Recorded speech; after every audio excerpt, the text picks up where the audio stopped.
നമസ്കാരം. മൂന്നാം സീറ്റിനെ ആവശ്യം ശക്തമാക്കി മുസ്ലിം ലീഗ്. കോൺഗ്രസിൽ സീറ്റിന് വേണ്ടിയുള്ള പോര് ശക്തമാവുന്നു. ലോക്സഭാ തിരഞ്ഞെടുപ്പിൽ 3 സീറ്റ് എന്ന ആവശ്യത്തിൽ ഉറച്ചു നിൽക്കാൻ മുസ്ലിം ലീഗിൽ ധാരണ. പാലക്കാട് സീറ്റിന് അവകാശവാദം ഉന്നയിക്കുമെന്നാണ് സൂചന.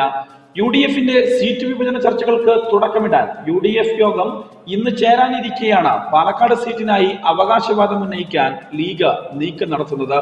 വടകരയോ വയനാടോ ലീഗ് ആവശ്യപ്പെട്ടേക്കുമെന്നും റിപ്പോർട്ടുകളുണ്ട്. മൂന്നാമത്തെ സീറ്റ് ഏതെന്ന് മുന്നണിക്ക് അകത്ത് പറയുമെന്ന് PK കുഞ്ഞാലിക്കുട്ടി MP പറഞ്ഞു. മൂന്നാം സീറ്റിന് അർഹതയുണ്ടെന്ന കാര്യത്തിൽ സംശയമില്ലെന്നും കുഞ്ഞാലിക്കുട്ടി വ്യക്തമാക്കി. മൂന്നാം സീറ്റ് എന്ന അവകാശവാദത്തിന് സംസ്ഥാന സെക്രട്ടേറിയറ്റ് യോഗം പിന്തുണ നൽകുകയും ചെയ്തു. എന്നാൽ അതേസമയം മുസ്ലിം ലീഗിന്റെയും KM മാണിയുടെയും അടക്കമുള്ള സീറ്റ് അധികം വേണമെന്നുള്ള ആവശ്യത്തെ VM സുധീരൻ പരിഹാസ രൂപേണയാണ് സമീപിച്ചത്. ആഗ്രഹം ആവാമെന്നും എന്നാൽ അത്യാഗ്രഹം പാടില്ല എന്നുമാണ് സഖ്യകക്ഷികളുടെ സീറ്റിന് വേണ്ടിയുള്ള ആവശ്യത്തോട് VM സുധീരൻ പ്രതികരിച്ചത്. എന്നാൽ ഇതിനെതിരെ KPA മജീദ് ശക്തമായ രീതിയിൽ പ്രതികരിക്കുകയും ചെയ്തിട്ടുണ്ട്.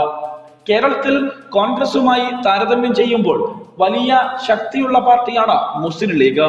എന്നാൽ നാളിതുവരെയായിട്ടും 2 MP സീറ്റ് എന്ന നിലയിൽ മൂന്നാമത് നിലയിലേക്ക് വളരാൻ പറ്റാത്തത് മുസ്ലിം ലീഗ് പ്രവർത്തകർക്കിടയിലും നേതാക്കൾക്കിടയിലും വലിയ രീതിയിലുള്ള അഭിപ്രായ വ്യത്യാസങ്ങൾക്കാണ് ഇപ്പോൾ ചർച്ചയ്ക്ക് കളമൊരുക്കുന്നത്. കോൺഗ്രസ് മുസ്ലിം ലീഗിന് മൂന്നാം സീറ്റ് നൽകാത്തതിന് പിന്നിൽ കോൺഗ്രസിന്റെ വർഗീയ മുഖമാണെന്നും ഒരു വിഭാഗം ആരോപിക്കുന്നു. എന്നാൽ അതേസമയം ഈ ലോക്സഭാ തിരഞ്ഞെടുപ്പിൽ കോൺഗ്രസിന് വിജയിക്കാൻ സാധ്യതയുള്ള എല്ലാ മണ്ഡലങ്ങളിലും കോൺഗ്രസ് സ്ഥാനാർത്ഥികൾ തന്നെ മത്സരിക്കണമെന്ന രാഹുൽ ഗാന്ധിയുടെ കർശന നിർദ്ദേശമുണ്ട്. മാത്രമല്ല പറ്റുന്ന മണ്ഡലങ്ങളിലെല്ലാം കോൺഗ്രസ് ഒറ്റയ്ക്ക് മത്സരിക്കണമെന്ന നിർദ്ദേശമാണ് പ്രിയങ്ക ഗാന്ധി മുന്നോട്ട് വെച്ചത്. അതുകൊണ്ട് തന്നെ കേരളത്തിലെ മുസ്ലിം ലീഗിന്റെ മൂന്നാം സീറ്റ് എന്ന അവകാശവാദം കോൺഗ്രസ് തള്ളുമോ എന്ന കാര്യത്തിൽ വലിയ ആശങ്കയാണ് ഇപ്പോൾ നിലനിൽക്കുന്നത്. മുസ്ലിം ലീഗിന് മൂന്നാം സീറ്റ് ലഭിക്കാത്തത് നേതാക്കളുടെ കഴിവുകേടാണെന്ന രീതിയിൽ പ്രവർത്തകർ ഇപ്പോൾ ആരോപണം ഉന്നയിച്ചു കൊണ്ടിരിക്കുകയാണ്. മാത്രമല്ല മുസ്ലിം ലീഗ് മൂന്നാം സീറ്റിന് അവകാശവാദം ഉന്നയിക്കണമെന്ന് പറഞ്ഞ് പ്രശസ്തമായ EK സമസ്ത വിഭാഗം മുന്നോട്ട് വരികയും എന്നാൽ പാർട്ടിയുടെ മൂന്നാം സീറ്റിനെ കുറിച്ചുള്ള തീരുമാനമെടുക്കേണ്ടത് പാർട്ടിയാണെന്ന് KPA മജീദ് പ്രതികരിക്കുകയും ചെയ്തിരുന്നു. എന്നാൽ ഒരു കാര്യം എന്തായാലും ഉറപ്പാണ്, അവകാശവാദം ഉന്നയിക്കുന്ന മുസ്ലിം ലീഗിന്റെ മൂന്നാം സീറ്റ് എന്ന അവകാശം ഒരു തരത്തിലും കോൺഗ്രസിന് തള്ളാൻ പറ്റാത്ത സാഹചര്യമാണ് കേരള രാഷ്ട്രീയത്തിലുള്ളത്.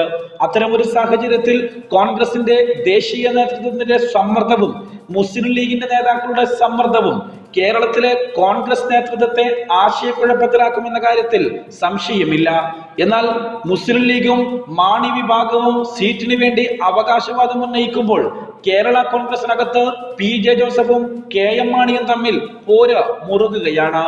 നിലവിൽ ദേശീയ തലത്തിൽ രാഹുൽ തരംഗവും കോൺഗ്രസ് തരംഗവും ആഞ്ഞു വീശുന്നു എന്ന് പറയുമ്പോഴും കേരളത്തിലെ കോൺഗ്രസിന്റെ അവസ്ഥ വളരെ വ്യത്യസ്തമാണ്. News desk national news.